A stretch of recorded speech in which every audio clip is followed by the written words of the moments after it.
ಸರ್ಕಾರಿ ತಾಯಿ ಮತ್ತು ಮಕ್ಕಳ ಆಸ್ಪತ್ರೆಯ ಇಂದಿನ ಸ್ಥಿತಿಯನ್ನ ನೋಡಿದ್ರೆ ಅಕ್ಷರಶಃ ಎದೆ ಜಲ್ಲನ್ನತ್ತೆ. ಯಾಕಂದ್ರೆ ಇಲ್ಲಿನ ಹೆರಿಗೆ ವಾರ್ಡ್ ಈಗ ಬಾಣಂತಿಯರು ಮತ್ತು ನವಜಾತ ಶಿಶುಗಳಿಗೆ ಬಿಸಿಲ ನರಕದ ದರ್ಶನ ಮಾಡಿಸ್ತಾ ಇದೆ. ತಿಂಗಳಿಗೆ 1,500ಕ್ಕೂ ಹೆಚ್ಚು ಹೆರಿಗೆಗಳನ್ನ ಮಾಡಿಸುವ ಮೂಲಕ ರಾಜ್ಯದಲ್ಲೇ ಹೆಸರು ಮಾಡಿದ್ದ ಈ ಆಸ್ಪತ್ರೆ ಇಂದು ನಿರ್ವಹಣೆ ಇಲ್ಲದೆ ಸೊರಗ್ತಾ ಇರೋದು ವ್ಯವಸ್ಥೆಯ ದಿವಾಳಿತನಕ್ಕೆ ಸಾಕ್ಷಿಯಾಗಿದೆ.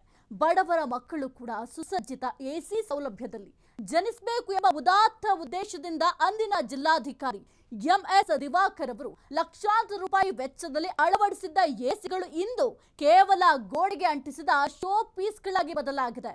ರಿಯಾಲಿಟಿ ಚೆಕ್ನಲ್ಲಿ ಇಲ್ಲಿನ ಭೀಕರ ಅವ್ಯವಸ್ಥೆಗಳು ಬಯಲಾಗಿದೆ.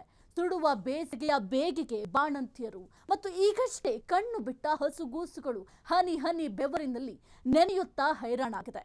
ಆಸ್ಪತ್ರೆಯ ಹೆರಿಗೆ ವಾರ್ಡ್ನಲ್ಲಿರುವ ಫ್ಯಾನ್ಗಳು ಕೆಟ್ಟು ನಿಂತಿದೆ. ಇನ್ನು ಕೆಲವು ಹೆಸರಿಗಷ್ಟೇ ತಿರುಗ್ತಾ ಇದೆ. ಆದ್ರೆ ಆರೋಗ್ಯ ಅಧಿಕಾರಿಗಳಿಗೆ ಮಾತ್ರ ಈ ಕೂಗು ಕೇಳ್ತಾ ಇಲ್ಲ. ಗತಿ ಇಲ್ಲದ ಬಡ ರೋಗಿಗಳು ಅನಿವಾರ್ಯವಾಗಿ ಮನೆಯಿಂದಲೇ ಫ್ಯಾನ್ ಹೊತ್ತು ತರ್ತಾ ಇದ್ದಾರೆ.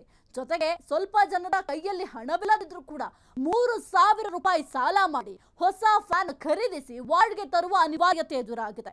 ಆಸ್ಪತ್ರೆಯ ನಿರ್ವಹಣೆ ಹೆಸರಲ್ಲಿ ಪ್ರತಿ ತಿಂಗಳು ಬರುವ ಲಕ್ಷಾಂತರ ರೂಪಾಯಿ ಅನುದಾನ ಯಾವ ಅಧಿಕಾರಿಗಳ ಜೇಬ್ ಸೇರ್ತಾ ಇದೆ ಎಂಬುದು ಈಗ ಸಾರ್ವಜನಿಕರಲ್ಲಿ ದೊಡ್ಡ ಪ್ರಶ್ನೆಯಾಗಿದೆ.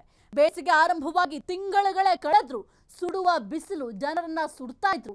ಕೆಟ್ಟಿರುವ ಎಸಿ ಮತ್ತು ಫ್ಯಾನ್ಗಳನ್ನ ದುರಸ್ತಿ ಮಾಡುವ ಕನಿಷ್ಠ ಸೌಜನ್ಯವು ಆರೋಗ್ಯ ಇಲಾಖೆಯ ಮೇಲಧಿಕಾರಿಗಳಿಗೆ ಇಲ್ಲದಿರುವುದು ಅತ್ಯಂತ ಅಮಾನವೀಯ ಸಂಗತಿಯಾಗಿದೆ. ವಿಜಯನಗರ ಜಿಲ್ಲೆಯ ಬಿಸಿಲಿನ ತಾಪ ದೊಡ್ಡವರಿಗೆ ತಡೆದುಕೊಳ್ಳಲು ಸಾಧ್ಯ ಆಗ್ತಾ ಇಲ್ಲ. ಅಂತಹ ಸಂದರ್ಭದಲ್ಲಿ ಶಸ್ತ್ರಚಿಕಿತ್ಸೆಗೊಳಗಾದ ಬಾಣಂತಿಯರಿಗೆ ಮತ್ತು ನವಜಾತ ಶಿಶುಗಳಿಗೆ ಈ ಬಿಸಿಲ ಶಿಕ್ಷೆ ಬೇಕಿತ್ತೆ.